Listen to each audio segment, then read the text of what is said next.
안녕하세요. 헤브론 만나에 오신 여러분들을 환영합니다. 어느덧 우리가 12번에 걸쳐서 팔복 중에 6번째 복가지를 다루었습니다. 우리가 지난주에는 마음이 청결한 자가 복이 있다는 말씀을 들었지요. 마음이 청결한 자는 복이 있나니 그들이 하나님을 볼 것이미요. 저는 2번에 걸쳐서 이 말씀을 들으면서 특별히 아더 핑크 목사님의 이 말씀이 더 마음에 와 닿았습니다. 모든 합법적인 수단을 다 이용하여 자신을 청결케 하는 것이 우리의 의무이다. 즉 날마다 자신의 죄를 진심으로 고백하고 의의 길을 걷는 것이 우리의 의무이다. 참 아더핑크 목사님께서 이 말씀을 마음 깊이 새기시고 자신에게 적용하신 것 같습니다. 한 주간 여러분의 삶이 어떠했는지 많이 궁금합니다. 자, 오늘은 우리가 팔복 중에 7번째 복이 되는 화평하게 하는 자는 복이 있나니, 우리 다 같이 한번 이 말씀 읽어볼까요? 화평하게 하는 자는 복이 있나니 그들이 하나님의 아들이라 일컬음을 받을 것이며 아멘. 자, 우리 좋은 시학교회의 김건우 목사님과 함께 이 말씀 나누도록 하겠습니다. 예수님은 화평케 하는 자가 복이 있다고 말씀하십니다. 너희는 화평케 하는 자가 되어야 한다라는 말씀이기도 하죠. 왜 우리는 화평케 하는 자가 되어야만 하는 것일까요? 나는 예수를 믿지만 화평케 하는 자로 살지는 않겠다, 이렇게 담대히 선포할 수는 없는 것일까요? 저는 화평케 하는 자가 되라고 말씀하시는 이유는 하나님께서 우리에게 복 주기를 원하시기 때문이라고 확신합니다. 즉 이 말씀은 하나님을 위해서가 아니라 우리를 위해 주시는 말씀이라는 것이죠. 제게는 화평케 하는 자가 되라는 예수님의 말씀이 엄한 상관의 명령이 아니라 부모의 부탁으로 들렸습니다. 자식들끼리 싸우거나 말거나 나만 잘 먹고 잘 살면 된다는 부모가 어디 있겠습니까? 화평케 하는 자가 되지 못해서 사랑하는 아들, 딸들이 예비된 하늘의 복을 누리지 못하는 것을 좋으신 아버지께서 원하시는 일이겠습니까? 아버지는 자식에게 복을 주고 싶으신 것입니다. 아버지는 자식들이 평강을 누리고 서로 화목하기를 원하시는 것입니다. 그러므로 화평케 하는 자가 되라, 화평케 하는 자는 복이 있나니 라는 예수님의 말씀에는 우리에게 복을 주고자 하시는 아버지의 사랑이 담겨 있습니다. 하늘의 은혜를 놓치기를 원하지 않으시는 간절한 아버지의 바람이 담겨 있는 것이죠. 또한 우리의 아버지는 평화의 왕이시며 평화를 사랑하시는 하나님이시기 때문입니다. 하나님은 나뉘어진 것을 하나가 되게 하시고 원수를 친구로 만드십니다. 온갖 염려와 걱정 근심이 가득한 인생에 평화와 샬롬을 주시는 하나님, 바로 그 하나님이 우리의 아버지십니다. 그러므로 그러한 아버지의 자식들, 그러한 평화의 왕을 따라가는 제자들은 화평케 하는 자로 사는 것이 마땅하지 않겠습니까? 그러므로 이것은 선택사항이 아닙니다. 모든 그리스도인들은 반드시 화평케 하는 자로 변화되어야 합니다. 화평은 평화와 같은 말입니다. 평안 혹은 평강이라고 바꾸어도 괜찮아요. 평화라는 단어는 성경에서 400번 이상 언급되는 중요한 단어입니다. 성경은 에덴 동산에서의 평화로 시작되어서 장차 오게 될 영원한 평화에 대한 예언으로 끝을 맺습니다. 인간의 죄는 평화를 깨뜨렸지만 그리스도께서 십자가의 죽으심으로 우리의 화평이 되셨다고 선언하고 있습니다. 누가복음 2장 14절, 지극히 높은 곳에서는 하나님께 영광이요 땅에서는 하나님의 기뻐하신 사람들 중에 평화로다. 아기 예수님이 땅에 오실 때 천사들은 평화를 외쳤고 부활하신 예수님은 제자들을 향해 평강이 너희에게 있을지어다 말씀하셨습니다. 이토록 평화를 사랑하시는 평화의 왕, 바로 그 하나님께서 너희도 나처럼 평화를 사랑하고 평화를 만들어내는 사람이 되어야 한다, 이렇게 말씀하고 계신 것입니다. 저는 화평케 하는 자라는 별명은 그리스도인에게 가장 잘 어울리는 이름이라고 생각합니다. 만약 우리가 그리스도인이라는 이름 외에 다른 이름으로 불리워진다면 저는 화평케 하는 사람들이라고 불리는 것이 좋겠다는 생각을 합니다. 세상 사람들이 우리를 볼 때 그리스도인이라고 부르지 않고 다르게 부른다면 저 사람들은 화평하게 하는 사람들, 화평케 하는 자들이라고 우리를 불러주면 좋겠습니다. 어떻습니까? 저와 여러분에게는 이러한 닉네임이 어울립니까? 우리는 화평케 하는 자인가요? 헬라어로 화평케 하는 자라는 단어는 평화를 뜻하는 에이레네와 만드는 사람들이라는 뜻을 가진 포이오의 합성어로 평화를 만드는 사람들이라는 뜻입니다. 영어 성경들은 The Peacemakers, 즉 평화를 만드는 자들 이렇게 번역했죠. 예수님은 우리에게 평화를 만드는 사람이 되라 이렇게 말씀하고 계시는 것입니다. 또한 이 헬라어 단어에는 평화를 사랑하는 사람들 또는 중재자, 즉 화해를 시키는 사람들이라는 의미도 담겨 있습니다. 그러므로 화평케 하는 자는 누구인가요? 전쟁터의 평화를, 갈등과 다툼 속의 화해와 하나됨을, 염려와 근심 가운데 샬롬과 평강을 만드는 사람들입니다. 저는 이것은 그리스도인들에게 너무나 어울리는 멋진 일이라고 생각했습니다. 우리는 이 일을 잘 하고 있나요? 우리의 말과 행동과 생각은 화평케 하는 것인가요? 화평케 하는 사람들은 평화를 깨지 않는 자이며 평화를 유지하는 사람들입니다. 하지만 이들은 가만히 앉아서 평화가 스스로 찾아오기만을 기다리는 사람들은 아닙니다. 이미 만들어져 있는 평화를 깨지 않으려고 조심하기만 하는 소극적인 사람들도 아닙니다. 이것은 평화롭기가 어렵겠어라고 쉽게 포기해버리는 사람들도 아니죠. 화평케 하는 자, 피스메이커들은 평화가 없는 곳에서 평화를 만들어내는 적극적인 사람들입니다. 다툼과 분쟁이 있는 곳에 평화를 이루어내고 건설하는 건축자들인 것이죠. 화평케 하는 자들은 평화를 사랑합니다. 하나됨을 추구합니다. 때문에 최선을 다해 모든 사람들과 평화롭게 살기 위해서 노력합니다. 다툼과 불화가 일어나는 것을 보면 마음 아파합니다. 깨어진 관계를 보면 화해시키기 위해 기도하고 애를 씁니다. 고의적으로 다른 사람을 해치려는 생각, 상처를 주는 말과 행동을 버리게 되는 것은 당연한 일입니다. 왜냐하면 가정과 교회와 사회의 모든 관계 속에서 분쟁과 다툼을 막고 거친 풍랑을 가라앉히고자 하는 것이 화평케 하는 사람들의 간절한 소망이기 때문입니다. 때문에 화평케 하는 자는 우정을 귀하게 여기고 그들에게는 진실한 친구가 있습니다. 때문에 화평케 하는 자는 복된 자일 수밖에 없죠.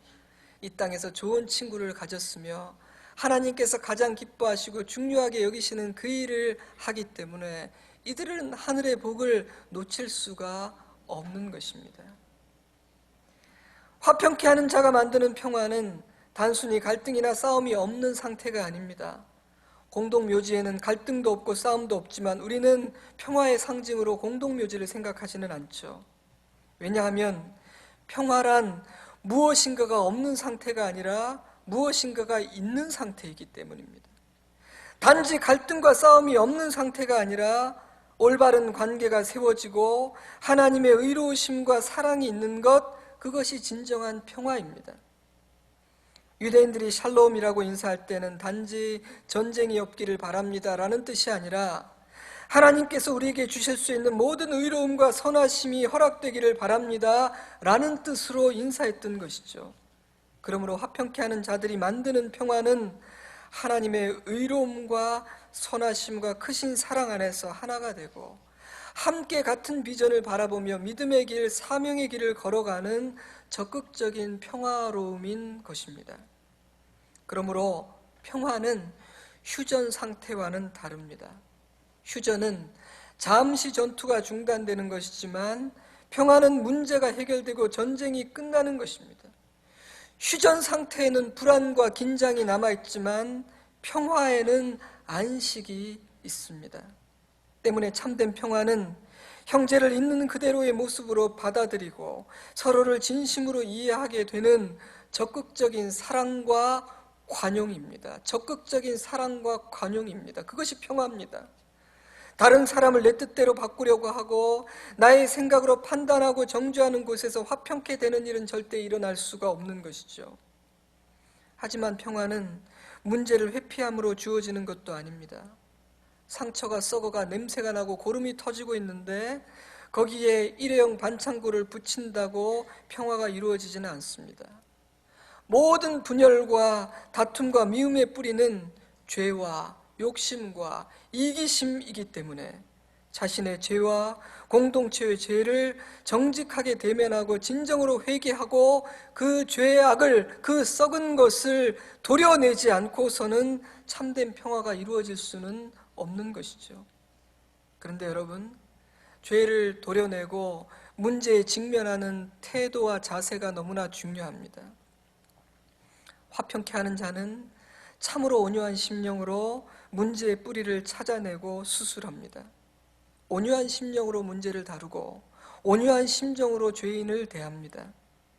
십자가를 생각해 보세요. 예수님은 죄를 피하거나 못 본 채 하신 것이 아니라 자기의 생명을 걸고 죄와 마주하셨습니다. 그리고 자신의 희생으로 그 죄의 썩은 뿌리를 도려내셨습니다. 예수님은 정죄와 비판과 책망으로 문제를 풀어내신 것이 아니라 자기 희생으로 참된 평화를 만드신 것이죠. 그러므로 화평케 하는 자는 비판하고 정죄하는 자가 아닙니다. 화평케 하는 자는 자기를 부인하고 날마다 자기 십자가를 지는 희생의 사람입니다. 화평하게 하는 자는 평화를 깨고 다툼과 분쟁을 일으키는 죄와 힘써 싸우되 온유한 심령으로 싸우는 사람입니다. 쉬운 일은 아닙니다. 그러나 가치 있고 복된 일이죠. 우리가 해야 할 일입니다. 히브리서 12장 14절 모든 사람으로 더불어 화평함과 거룩함을 좇으라 이것이 없이는 아무도 주를 보지 못하리라. 표준 세번역 성경은 이렇게 번역했어요. 모든 사람과 더불어 화평하게 지내고 거룩하게 살기를 힘쓰십시오. 거룩해지지 않고서는 아무도 주님을 뵙지 못할 것입니다. 화평함과 거룩함이라는 두 개의 단어가 함께 등장하죠. 여러분, 6번째 복은 마음이 청결한 자에게 허락됩니다. 7번째 복은 화평케 하는 자에게 허락됩니다. 8복의 내용과 순서와 연결은 우연이 아니에요. 거룩함과 청결함이 참된 화평을 이루는 것입니다. 그러므로 진정한 화평은 문제를 덮는 것이 아니라 문제를 정확히 인식하고 진정으로 용서하고 진정으로 회개하고 진정으로 이해하고 품어줄 때 이루어지는 것이죠. 그 과정은 조금 아플 수도 있습니다. 진정한 평화를 만들기 위해서는 죄에 대해서 생각하고 회개라는 과정을 통과해야 되기 때문이죠. 하지만 진리는 우리를 자유케 하고 상처를 치유합니다. 그러므로 화평케 하는 자는 줏대가 없이 좋기만 한 사람이 아니라 진리에 꼭 붙들린 사람입니다. 우리가 진정으로 화평케 하는 사람이 되려면 사랑과 진리 이 두 가지를 손에 쥐고 있어야 합니다. 사랑만으로도 진리만으로도 참된 평화는 이루어지지 않기 때문이죠. 사랑과 진리입니다. 여러분, 자막을 보실까요? 온유한 심령을 가진 사람이 진리의 검을 가질 때에만 화평이 이루어집니다. 사실 진리와 사랑은 하나입니다. 하지만 많은 사람들은 이 두 가지가 모두가 아예 없거나 아니면 한쪽으로 치우쳐 있는 것 같아요. 진리에만 치우친 자는 사납고 차갑습니다. 화평케 하지 못하고 상처만 남기죠. 하지만 진리가 부족하며 사랑에만 치우친 자의 평화는 나약합니다. 쉽게 무너져 버리죠. 그래서 화평케 하는 자는 흔치 않은 것 같아요. 하지만 포기할 수 있는 일이 아닙니다. 이것은 우리 모두가 간절히 사모하고 추구해야 하는 일임을 잊지 마십시오. 이것은 복된 일일 뿐 아니라 우리의 책임이고 그리스도인의 의무입니다. 저와 여러분이 평화를 사랑하게 한다는 것은 우리가 평화의 왕을 따르는 사람들이라는 것을 보여줍니다. 우리가 평화를 사랑한다는 것은 우리의 소속과 신분이 어디에 있는지를 보여주는 것입니다. 하지만 평화를 깨는 자는 자신이 사단을 따르는 자라는 사실을 증거합니다. 사단은 분열의 영이며 다툼의 영이기 때문이죠. 그러므로 내가 성령 충만한 사람인지 아닌지는 내가 화평케 하는 자인지 아닌지를 보면 알 수가 있습니다. 내가 가는 곳에 평화가 이루어지고 나누어지고 깨어진 마음이 하나가 되는 일이 일어납니까? 걱정, 근심, 염려로 가득하던 형제가 나를 만난 이후에 하나님의 샬롬을 되찾게 되었습니까? 누군가가 내가 증거한 복음을 듣고 구원 얻게 하는 회개의 자리에 이르게 되었습니까? 그렇다면 나는 성령의 사람입니다. 화평케 하는 자입니다. 그러나 내가 가는 곳마다 분란과 다툼이 일어납니까? 나를 만나는 사람들마다 심령의 상처를 받습니까? 나를 만난 사람은 평강을 잃고 염려에 빠지게 됩니까? 그렇다면 나는 성령의 사람이 아닙니다.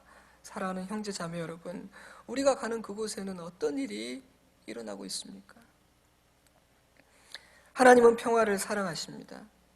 그 하나님께서 우리를 하나님의 형상대로 지으실 때 우리 안에 평화를 사랑하고 하나됨을 추구하는 아버지의 성품을 그대로 심어주셨습니다. 하지만 불행하게도 이 땅에는 평화를 깨고 사람과 사람을 원수 맺게 하고 상처 주는 것을 좋아하는 사람들이 있습니다. 과연 그런 사람들이 하나님의 아들이라고 불리울 수 있을까요? 아버지와 닮은 것이 하나도 없는데요. 나누고 미워하고 피 흘리게 만드는 것, 그것은 사단의 일입니다. 어떤 학자는 만약 화평케 하는 자에게 복이 있다면 화평을 깨는 자에게는 저주가 있다고 해석하는 것은 정당한 일이다 라고 설명했습니다. 저는 그 말이 과격한 표현이 아니라고 생각해요. 우리는 화평을 깨는 일을 두려워해야 합니다. 형제의 마음속에 있는 평화를 깨고 가정과 공동체의 화평을 깨면 하나님께서 책임을 물으신다는 것을 기억해야 합니다. 저는 우리가 이 화평을 이루어야 될 4가지 관계에 대해서 생각을 해보았어요. 첫 번째로 먼저 나와 하나님 사이의 평화를 회복해야 합니다. 나와 하나님 사이의 화평을 이루어야 해요. 하나님과 화목하게 되지 못한 사람이 화평케 하는 자가 될 수는 없겠죠. 그러므로 가장 먼저 점검해 보아야 하는 관계는 하나님과 나와의 관계입니다. 여러분은 하나님과 화목하십니까? 아니면 불화하십니까? 하나님과 친밀하십니까? 아니면 불편하십니까? 먼저 여러분 자신이 복음을 받아들이고 거듭난 사람인지를 확인해야 됩니다. 나는 진정으로 예수 믿고 영생 얻은 사람인지를 생각해야 합니다. 예수님께서 내 마음에 찾아와 주시고 구원 얻는 믿음의 은혜 주시기를 기도해야 합니다. 또한 날마다 예수님을 묵상해야 합니다. 예수님과 동행해야 합니다. 로마서 8장 6절, 육신의 생각은 사망이요 영의 생각은 생명과 평안이니라. 그러므로 영의 생각을 하십시오. 믿음의 주여 또 온전케 하시는 이인 예수님을 바라보십시오. 훈련을 받고 배우고 익혀 성숙하십시오. 그래야만 하나님과 화평한 삶을 살 수 있습니다. 이사야 48장 22절, 여호와께서 말씀하시되 악인에게는 평강이 없다 하셨느니라. 하나님과 나만이 하는 죄를 버리고 진실로 회개해야 합니다. 왜냐하면 하나님께서 기뻐하지 않는 생각을 내 마음에 품고 주님이 기뻐하지 않는 말과 삶을 살아가면서 하나님과 나의 사이가 거리낌 없이 편하고 친밀할 수는 없기 때문이죠. 사랑하는 성도 여러분, 예수 믿는 우리가 우리 자신의 마음에 평화를 유지하는 것, 평강을 유지하는 것은 너무나 중요합니다. 평화를 가진 사람만이 평화를 만드는 피스메이커가 될 수 있기 때문이죠. 매일 내 마음속에 풍랑이 일어나는데 어떻게 다른 사람의 마음을 평안케 할 수 있겠습니까? 그러므로 먼저 나 자신이 하나님과 화평한 관계를 회복하고 유지함으로 내 마음의 평강과 샬롬을 유지해야 합니다. 아버지와 나의 사이를 가로막는 죄를 회개하십시오. 여러분의 상처를 주님의 은혜 안에 치유하십시오. 그렇지 않으면 치유되지 않고 해결되지 않은 나의 상처가 다른 지체를 찌르고 평화를 깨뜨리게 됩니다. 저와 여러분이 지금 어떤 상황에 처해 있다 하더라도 좋으신 우리 평화의 왕 하나님 안에서 평강을 회복하는 저와 여러분이 될 수 있기를 주님의 이름으로 축복합니다. 둘째로 다른 사람들과 하나님 사이에 화평을 이루도록 섬기십시오. 나와 하나님의 화평을 이룰 뿐 아니라 다른 사람들이 하나님과 화평할 수 있도록 섬기시기 바랍니다. 고린도후서 5장 18절, 저가 그리스도로 말미암아 우리를 자기와 화목하게 하시고 또 우리에게 화목하게 하는 직책을 주셨으니 화목하게 하는 말씀을 우리에게 부탁하셨느니라. 하나님과 우리가 화목된 다음 하나님은 우리에게 다른 사람들을 화목하게 만드는, 하나님께로 인도하는 그 직책을 맡기시고 화목하게 하는 말씀을 부탁하셨습니다. 우리에게 임명장을 주신 것이죠. 집에 가서 찾아보세요. 그 임명장이 잘 보관되어 있는지. 여러분, 화목케 하는 자의 가장 중요한 임무는 증인이 되는 것입니다. 복음을 증거함으로 죄인을 하나님과 화목하게 만드는 것이죠. 그러므로 여러분, 복음을 전하시기 바랍니다. 우리가 죽기 전에 한 사람에게라도 복음을 증거해서 하나님과 화목하게 만드는 증인 되기를 주님의 이름으로 축복합니다. 세 번째로, 나와 다른 사람 사이에 화평을 이루어야 합니다. 나와 다른 사람 사이에 화평을 이루어야 합니다. 예수께서 말씀하셨습니다. 마태복음 5장 23절, 그러므로 예물을 제단에 드리다가 거기서 내 형제에게 원망 들을 만한 일이 있는 줄 생각나거든 예물을 제단 앞에 두고 먼저 가서 형제와 화목하고 그 후에 와서 예물을 드리라. 바울은 하나님의 마음을 이렇게 우리에게 알려주었습니다. 로마서 12장 18절, 할 수 있거든 너희로서는 모든 사람으로 더불어 평화하라. 하나님과의 관계가 회복된 사람은 다른 사람들과의 관계도 회복하기를 소원하게 됩니다. 하나님은 자식들끼리 평화롭게 지내기를 원하시죠. 그런 아버지의 마음을 알게 된 철이 든 자식은 다른 형제 자매들과의 관계도 소중히 여기기 시작하는 것입니다. 여러분에게 깨어진 관계가 있습니까? 혹시 여러분이 누군가에게 상처를 주셨나요? 아니면 반대로 여러분이 누군가에게 상처를 받으셨습니까? 그 관계의 회복을 이 아침에 소원하시기 바랍니다. 용서가 필요한가요? 아니면 나의 회개가 필요합니까? 아니면 내가 모든 것을 덮어주고 이해하고 포용하는 일이 필요합니까?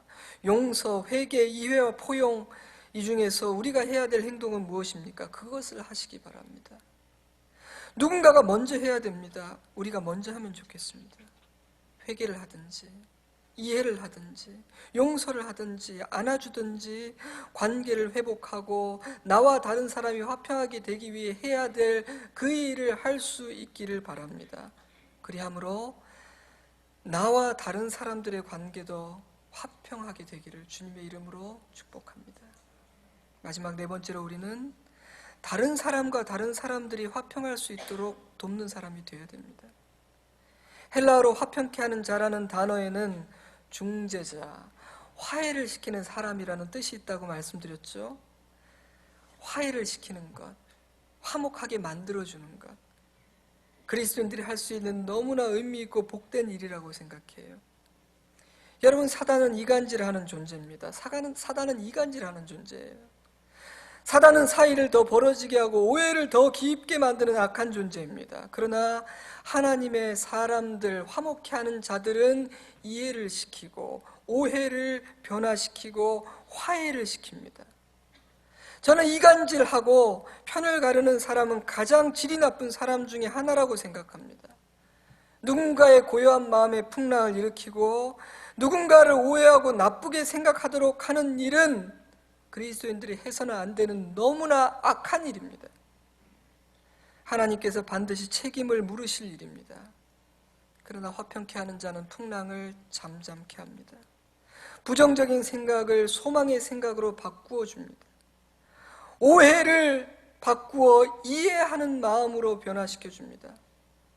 사랑하는 형제 자매 여러분, 저와 여러분이 그런 하나님의 자녀의 역할, 화평케 하는 자로 살 수 있기를 주님의 이름으로 축복합니다. 오늘은 여기에서 말씀을 맺겠습니다. 저와 여러분은 선택을 해야 합니다. 피스메이커로 사느냐 아니면 트러블 메이커로 사느냐라는 선택이죠. 가정마다 트러블 메이커들이 있습니다. 교회에도 있습니다. 나라에도 있습니다. 어쩌면 구역이나 선교에도 있을지 모르죠. 저 사람만 없으면 평화로울 텐데 하는 그런 사람 말입니다. 저와 여러분이 그런 사람 되지 않았으면 좋겠습니다. 우리 모두가 피스메이커로 살 수 있으면 좋겠습니다. 그리고 우리의 공동체 안에 주신 피스메이커들을 귀하게 여기고 감사할 수 있으면 좋겠습니다. 화평케 하는 자는 복이 있나니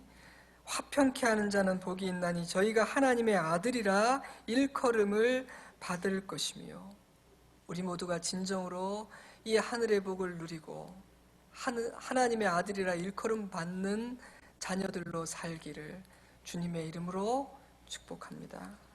기도하겠습니다. 어떠셨습니까?